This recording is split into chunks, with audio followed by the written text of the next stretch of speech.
Olá, amigos, aqui é o Isaías Costa e essa leitura comentada da obra Arte da Prudência de Baltazar Gracian. Hoje é nosso encontro de número 54 e vamos ver dos aforismos 213 até o 216. Nesse vídeo nós vamos falar sobre temáticas bem diversas e elas são muito interessantes, são coisas que se a gente colocar na nossa vida, muita coisa pode mudar para melhor. Uma das temáticas é sobre os questionamentos, o quanto é importante a gente não aceitar as coisas simplesmente goela abaixo, sem questionamentos, porque quando a gente questiona, a nossa possibilidade de ir além e de aprender mais é absurdamente maior. Um dos aforismos vamos falar sobre isso. Outro aforismo também nós vamos tratar da questão de quanto é perigoso ficar sustentando mentiras e o quanto é muito melhor nós vivermos de uma forma verdadeira, transparente, sem subterfúgios, porque quando você tem mentiras e propaga mentiras para que você as sustente, você precisa de mentiras ainda maiores. Isso é um fato, e aí sabendo disso, podemos agir diferente, agir com mais verdade, com mais transparência, entre outras temáticas. Antes da gente começar, como eu sempre peço a vocês, a gentileza de darem um like, um joinha no vídeo. Esse like é super importante para que o canal possa crescer e atingir cada vez mais pessoas. Da mesma forma lá no Instagram, Isaías Costa 14, coloquem lá um coraçãozinho, compartilhem no aviãozinho de papel para que outras pessoas conheçam esses estudos, gente. Conto com vocês. Vamos lá começar pelo 213, ele diz o seguinte: saber contradizer. Trata-se de um bom ardil para sondar os outros. Eles se comprometem e nós não nos envolvemos em nada. A contradição é um estímulo que faz as paixões se abrirem. Mostrar descrenças faz as pessoas vomitarem seus segredos. Eis a chave para os peitos mais cerrados.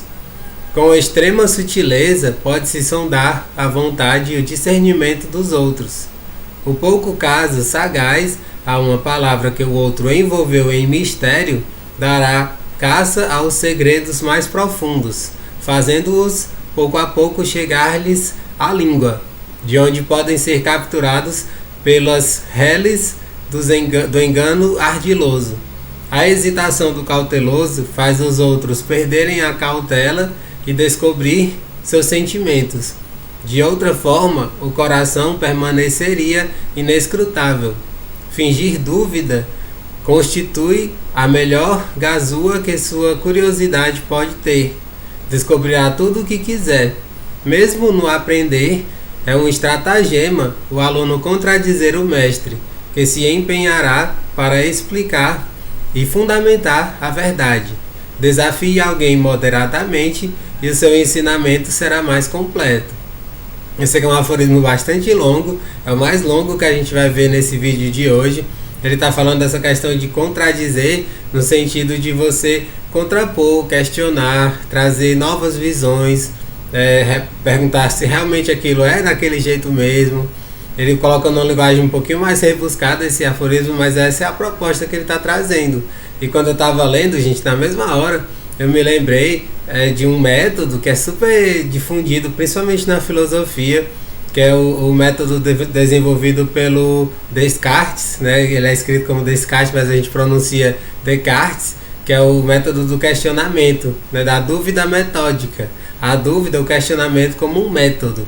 E eu acho muito legal, porque ele tem um livro super famoso, chamado Discurso do Método, que é um livro sensacional, gente. É um livro assim maravilhoso. Eu gosto até de trazer essa, tipo uma ironia, uma brincadeira. Você vê o título dele, você pensa que é um livro chato, um livro super acadêmico, aquela coisa assim, chata de ler. Muito pelo contrário, gente, é um livro delicioso, que ele coloca numa linguagem bem acessível. Assim, claro que tem alguns termos mais complexos, mas de modo geral é uma linguagem acessível. Então deixo até como uma sugestão de leitura para vocês o Discurso do Método do Descartes, René Descartes, esse grande filósofo moderno. É muito bacana o que ele traz nessa ideia da dúvida como um método, gente, porque quando você se questiona, você consegue ir muito mais além. É mais ou menos essa a ideia, né, desse método, do discurso do método, né, que você traz esses questionamentos. Quando você vai se aprofundando nas perguntas, você consegue ir muito mais longe. Você vai perguntar, você vai ver algum ponto, algum assunto, aí você se questiona, será isso mesmo? Não tem algo a mais? Não tem algo além? E aí você vai aprofundando. E aí quando você vai mais fundo, você vai se questionando. Mas é só isso? Tem algo a mais? Você pode explicar um pouco mais? Tem mais algo a descobrir? E assim você vai ad infinito na profundidade dos estudos e dos conhecimentos. Não é bacana isso? Quando eu estava lendo também esse aforismo, eu me lembrei das minhas próprias aulas presenciais, sala de aula. O quanto as melhores aulas que eu dei foram aquelas que tiveram mais interação, no qual os alunos fizeram altas perguntas, porque a gente vai mais ou menos com um script pronto, assim, quando a gente vai dar aula, né? Quem é professor certamente vai se identificar com o que eu estou falando agora. Quando a gente vai dar aula, a gente prepara o conteúdo, a gente sabe mais ou menos o que vai ser dito, mas cada aula, gente, é uma surpresa, é um novo universo que está se abrindo, porque são alunos diferentes, são contextos diferentes, né, realidades absolutamente diferentes de uma sala de aula para outra, e aí o andar da aula, o como vai se desenrolar, tem tudo a ver com a receptividade dos alunos, se eles estão interessados, se eles estão com questionamentos. E é isso que acontece. Eu acredito que a imensa maioria dos professores vai se identificar com o que eu estou falando agora. Quando os alunos eles chegam com altas perguntas e dizem: mas professor, o que é isso? Será que isso é assim mesmo? Você pode explicar de uma outra forma? Eu não entendi tal conceito muito bem. Você pode explicar de uma outra maneira? E isso, gente, é extremamente motivador. Vocês não fazem ideia do quanto eu me motivo, me estimulo quando os estudantes, né, os alunos fazem essas perguntas, questionando, perguntando de uma outra forma, pedindo para explicar diferente, porque a gente vai buscando no nosso repertório de conhecimentos outras formas, outros exemplos, e aí a coisa vai embora, vai longe, gente, entende? Como eu falei, as melhores aulas que eu já dei foram aquelas que tiveram altos questionamentos dos alunos, porque se os alunos ficam muito passivos, só para ouvir, se torna um monólogo, e isso é uma aula chatérrima, gente, quando só o professor fala, ele fala, e os alunos não questionam, não perguntam, não levam a discussão para um outro nível. Então fica até essa dica, né, como uma reflexão até pedagógica, né, que os professores incentivem, instiguem os alunos a questionarem, a irem além, né, não ficarem só naquele beabá, naquela coisa muito introdutória, sem questionamento, porque como eu falei, os questionamentos eles levam a gente ad infinitum nesse mar de conhecimentos e de aprofundamentos. Não é legal tudo isso, gente? Essa é mais ou menos a proposta desse aforismo. Vamos lá para o 214. Não transformar uma tolice em duas. É comum cometermos 4 para corrigir uma. Fazer concessões a uma mentira leva a outra, maior. E verifica-se o mesmo com a tolice. É sempre ruim apoiar a causa errada. E pior ainda, não saber esconder o erro. A imperfeição nos onera. Mas ainda é mais caro a defendermos. Em um descuido pode cair o maior dos sábios, mas não em dois, só se estiver pressionado, sem ter como refletir. Esse aqui é um aforismo bem curtinho, gente, mas a proposta dele é muito simples e muito direta, de que a gente evite as mentiras, nós sejamos o mais verdadeiros, o mais transparente possível, porque quando a gente coloca uma mentira, o mais comum é que a gente permaneça nela e para que continue mantendo aquela mentira, coloque outras ainda maiores por cima. A gente sempre tem essa noção de que uma mentira, para que ela seja sustentada, ela precisa de outras cada vez maiores. Já a verdade não, gente, a verdade é a verdade. Ela, quando você expressa, você não precisa ficar floreando e colocando mais elementos, porque a verdade é a verdade. Diferente da mentira. A mentira é uma coisa que você tenta encobrir, porque é alguma coisa que não faz bem para si, para os outros. A mentira é sempre algo que é deletério, é negativo. Para que você sustente, você fica floreando, você fica colocando camadas e mais camadas de mentiras em cima de mentiras. Isso é extremamente ruim, extremamente desgastante. A energia que você gasta para sustentar mentiras é absurdamente maior do que de simplesmente você ser verdadeiro, você ser transparente. Quando eu estava lendo esse aforismo, na mesma hora me veio o universo dos políticos. A gente está agora, nesse momento, julho de 2021, A CPI da Covid-19 no Brasil tá assim a todo vapor, né? E aí os grandes mentirosos, que são muitos, eles ficam inventando tudo que é treta pra poder sustentar essas mentiras, sabe, gente? Isso é horrível. E já se eles fossem verdadeiros logo desde o início, muitos nem sequer estariam na política. Infelizmente, a política, não só no nosso país, mas em muitos outros, é um antro de pessoas que são movidas pela mentira, né, por difamações. É muito ruim isso. Tanto é que a coisa mais comum era a gente ouvir de que precisamos de pessoas mais honestas, pessoas mais virtuosas na política. Mas eu falo por mim, gente. Eu fico imaginando, caramba, deve ser muito difícil uma pessoa que é mais verdadeira, autêntica, virtuosa, tá no meio de um covil cheio de mentirosos. É muito desgastante, é muito desmotivador, entende? Essas coisas precisam mudar lá na raiz, para que aos pouquinhos uma nova política que seja mais pautada pela verdade, ela se estabeleça. Claro que esse conteúdo, falar sobre isso, dá pano pra manga, não é minha especialidade, eu não sou especialista em política, então não vou trazer aprofundamentos para não falar nada que seja indevido, fora do caco, né, como se diz, mas é uma realidade. A gente sabe que nesse universo da política, só o que existem são pessoas extremamente mentirosas que, para se sustentar, precisam de mentiras ainda maiores. Claro que existem as exceções, são bem poucas, mas existem. E é nessas exceções que a gente alimenta a nossa esperança. Eu costumo olhar dessa maneira. Eu tenho mais ou menos uma noção daqueles políticos que são exceção dentro do Congresso, e eu procuro me espelhar neles e colocar toda a minha esperança em pessoas como eles, para que elas se multipliquem. Quando a gente coloca o nosso foco, o nosso olhar na esperança do bom, do verdadeiro, do justo, né, que esses são os grandes ideais filosóficos, platônicos, aristotélicos, socráticos, que eu já falei várias vezes por aqui, a gente consegue fazer com que a nossa vida fique mais rica, né, cheia de esperança, e aos pouquinhos isso vai contaminando positivamente as outras pessoas.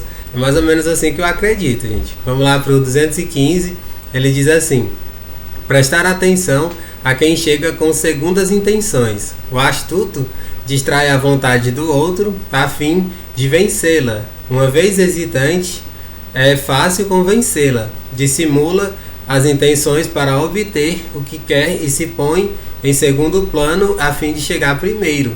O tiro acerta em quem não toma cuidado.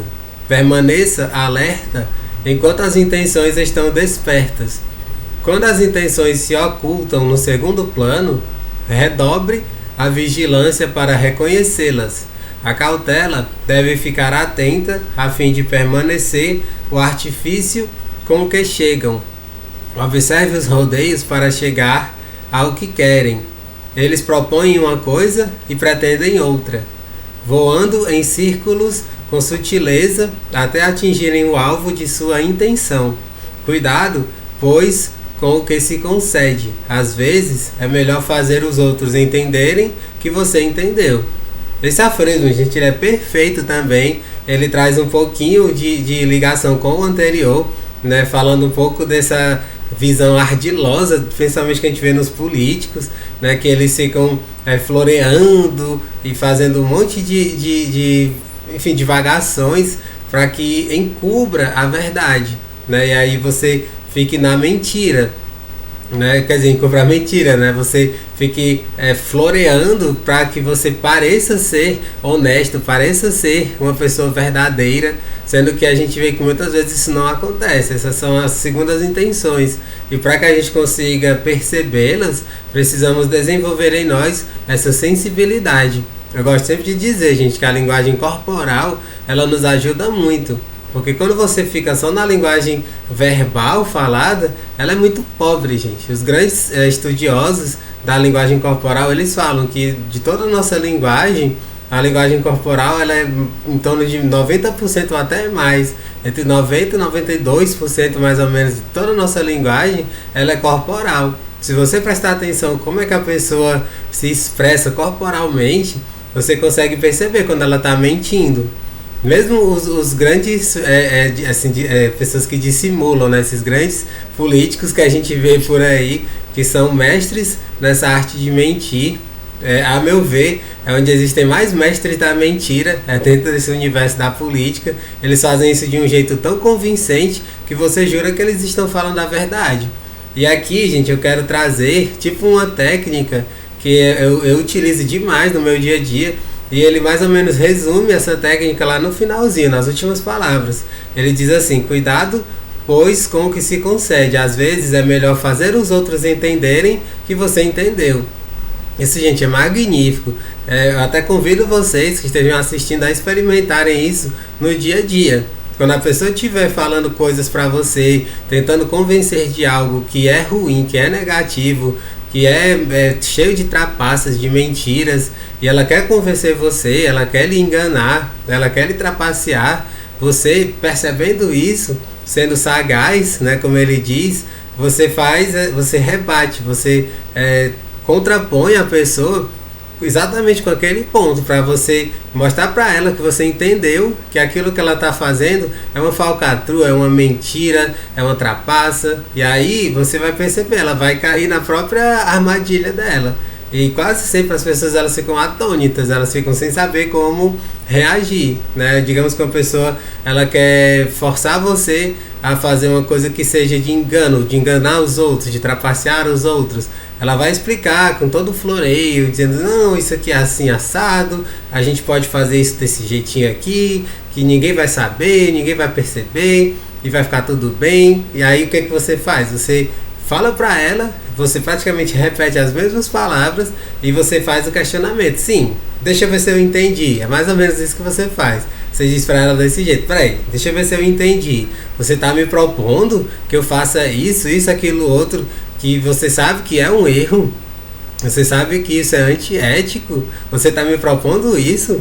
E aí você joga na lata mesmo da pessoa. E aí quando ela perceber que você entendeu que aquela proposta dela é ruim, é uma trapaça, é esse tipo de coisa, o mínimo que vai acontecer é ela gaguejar, o mínimo. E nessa hora eu digo pra você, gente, olha a linguagem corporal. A linguagem corporal, a pessoa fica tensa, ela fica tão tensa que os pensamentos dela não conseguem ser bem concatenados. E aí ela começa a gaguejar. Ela vai ficar... não, mas peraí, não é bem assim não. É uma das coisas que eu até brinco, gente. A pessoa diz logo: veja bem. Essa é outra dica que eu aproveito para deixar para vocês. Eu já vivi isso tantas vezes que eu percebo. Ela diz assim, ela começa a gaguejar: peraí, mas veja bem, veja bem. Aí quando ela começa com veja bem, você já fica logo o pé atrás, porque provavelmente é alguma trapaça. Nessa hora você sai dessas segundas intenções e consegue permanecer convicto, consegue permanecer muito firme, muito fiel aos seus princípios, aos seus valores. Não é bacana tudo isso, gente? Essa é uma dica, é uma técnica preciosa que eu estou compartilhando com vocês de forma muito breve, muito objetiva. Espero que ela sirva, né, para muitos de vocês que estejam assistindo, certo? Vamos lá para o 216 para a gente concluir o vídeo de hoje. Expressar-se com clareza, não apenas com desembaraço, mas com lucidez. Alguns concebem bem, mas parem mal, pois sem clareza os filhos da alma, conceitos, resoluções, nunca veem a luz. São semelhantes àquelas vasilhas que abrigam muito, mas vertem pouco. Enquanto outros, ao contrário, dizem até mais do que sentem. O que a resolução é para a vontade é a explicação para o entendimento. 2 grandes dons. Os talentos claros são aclamados, os confusos foram muitas vezes venerados por não serem entendidos, e às vezes é bom ser obscuro, de modo a evitar a vulgaridade. Mas como podem os ouvintes compreender as nossas palavras se nós não temos uma ideia clara do que nós estamos dizendo? Esse aqui é um outro aforismo perfeito, gente. A proposta dele é que a gente tenha clareza, a gente tenha objetividade, a gente saiba expressar aquilo que a gente quer para que sejamos entendidos por todos, né, de uma forma muito direta. Porque tem pessoas, gente, que são muito prolixas. Esse aforismo, de certa forma, está falando sobre isso. Você vê as pessoas que são prolixas, de certa forma ele está relacionado com o anterior. as pessoas que ficam floreando demais, o floreio, muitas vezes ele encobre mentiras. Aqui nesse aforismo ele não tá levando para esse lado, ele está falando pro lado de você ser compreendido. Tem pessoas que não conseguem ser muito bem compreendidas. Quando eu estava lendo esse aforismo, gente, eu me lembrei de tanta coisa. Eu me lembrei inclusive de professores que eu tive, né? Eu tive professores que eles eram extremamente competentes, gabaritados, tinham feito pós-graduação nas universidades mais conceituadas do planeta, mas na hora de dar aula, na hora de explicar, eles eram terríveis. Eles não sabiam explicar nem o básico do básico, porque eles eram extremamente só na teoria, muito teóricos. Eles não sabiam essa arte de ensinar, eles não se esforçavam, porque uma coisa é você perceber e se esforçar para melhorar, outra coisa é você nem se esforçar para melhorar. Infelizmente acontece muito. São aqueles professores que todo mundo quer distância, né? Eu tive vários deles. Graças a Deus eu tive ótimos exemplos de professores. Eu me mirei neles para procurar ser melhor, né, e melhorar minha didática com o passar do tempo. Mas isso é um fato. E aí é o que ele coloca mais ou menos lá no comecinho, né? Ele diz assim, né, que são semelhantes a vasilhas que abrigam muito, mas vertem pouco. É tipo isso, se abrigar muito e verter pouco, é isso, é você ter muito conhecimento e não saber transmitir, não passar para os outros. Tem muitas pessoas que são assim. Aí o que eu digo para ser bem objetivo? Se você é uma dessas pessoas que tem muito conhecimento, mas não sabe transmitir, não seja professor, vá fazer outra coisa. Você pode se tornar um pesquisador, né, uma pessoa que trabalha em laboratórios, né, desenvolvendo altos projetos, né? Isso é uma coisa que você pode estar utilizando muito melhor na sua energia, porque ensinar, gente, não é para todo mundo. É muito importante que a gente aprenda a ser objetivo, transmitir o que a gente quer com objetividade, mas essa coisa do ensinar, principalmente sala de aula, não é para todo mundo. Tem que ter esse dom, você tem que ter essa desenvoltura e buscar melhorar a cada dia. Se você não se esforça para isso, ali não é o seu lugar. Procure o seu lugar de verdade, entende? Outra coisa que eu me lembrei quando eu estava lendo esse aforismo, gente, é sobre a gente treinar através de técnicas, de coisas que nos ajudem. Eu me lembrei da querida professora Lucilena Galvão. Ela é uma especialista nessa questão de objetividade, da gestão do tempo.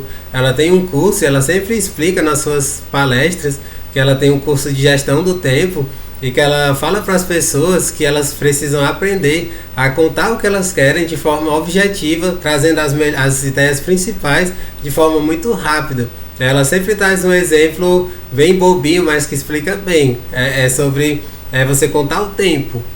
Quando você reduz o tempo de alguma coisa que você precisa explicar, você é forçado a trazer as melhores ideias, as principais ideias, de forma muito direta. Ela dá esse exemplo, né? Conte a historinha da Branca de Neve em 30 segundos. Aí a pessoa fica sem chão. Ela, poxa, como é que eu vou contar uma história tão ampla, com tantos detalhes, em 30 segundos? É possível. Aí ela fala, né, quando algumas pessoas chegam para esse desafio, elas começam dizendo, era uma vez uma menina, aí ela já corta logo, peraí, parou, vai embora, não é por aí. Você começar a história contando, era uma vez, já tá errado, porque você não vai conseguir contar em 30 segundos. Aí ela fala, pra você contar a historinha da Branca de Neve, eu nem conheço muito bem essa história, gente, não tem como eu replicar as palavras dela aqui, mas ela diz, né, menina que encontrou bruxa, ela tinha uma maçã envenenada e depois ela dormiu por tanto tempo, tinha o príncipe, beijou-a, ela acordou, é tipo isso, você trazer as ideias principais muito rapidamente, e aí você consegue contar a história todinha em 30 segundos. Esse é um grande exercício, é você falar prestando atenção no tempo, porque assim o seu tempo não se estende demais. Aí você percebe se você está sendo objetivo, se você está sendo prolixo. Eu tenho exercitado bastante isso e com o passar do tempo eu vou melhorando, me aprimorando. Isso é uma coisa que todos nós podemos, desde que a gente queira. Não é bacana tudo isso, gente? Espero que vocês tenham gostado das reflexões desse vídeo de hoje. Todas elas muito, muito bacanas, muito úteis para a nossa vida. Não deixem de dar um like, um joinha no vídeo, compartilhar com os amigos de vocês, se inscreverem no canal quem ainda não é inscrito e continuar acompanhando os próximos vídeos. Um grande abraço e até o nosso próximo encontro.